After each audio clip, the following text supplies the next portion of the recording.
सचिन अहिर यांचा उद्धव ठाकरेंना जय महाराष्ट्र. अहिर यांनी शिंदेंच्या शिवसेनेकडून अर्ज भरत उपसभापती पदासाठी शेड्यू ठोकला. 8 दिवसात शिंदेंचा ठाकरेंना दुसरा मोठा धक्का. जाणाऱ्यांना शिव्या देण्यापेक्षा आत्मचिंतन करा. मवियाच्या काळात फडणवीसांविरोधात षडयंत्र रचलं. आता पुतना मावशीचं प्रेम उतू चाललंय. उपमुख्यमंत्री शिंदेंचा उद्धव ठाकरेंवर हल्लाबोल. शिंदेंनी माझ्यासारख्या तळागाळातील कार्यकर्त्यांना संधी दिली. सचिन अहिरांकडून शिंदेंचे आभार. तर राजकीय टीकेला योग्य वेळी उत्तर देणार, अहिरांकडून स्पष्ट. हे ऑपरेशन टायगर नसून ऑपरेशन फडणवीस. भाजप उपऱ्यांना डोक्यावर बसवतंय. कोणी आलं तरी फरक पडत नाही. आदित्य ठाकरे यांचा सचिन अहिरांचं भाजपवर निशाणा.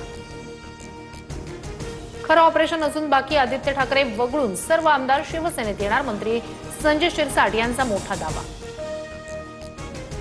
आम्ही 4 किरणांचीही आस का धरावी. जे कधीच आमचे नव्हते त्यांची वाट का पाहावी. सचिन अहिर यांच्या बंडाळीनंतर संजय राऊतांचं ट्विट. जो बाळासाहेबांचा नाही झाला तो आमदार खासदारांचा काय होणार. सचिन अहिर यांच्या बंडाळीवरून नितेश राणेंचा ठाकरेंवर हल्लाबोल. आदित्य ठाकरे यांना राजीनाम्याचं आव्हान. शिवसेनेनं अनेक मोठे धक्के पचवले. सचिन अहिर काय मास लीडर नाही.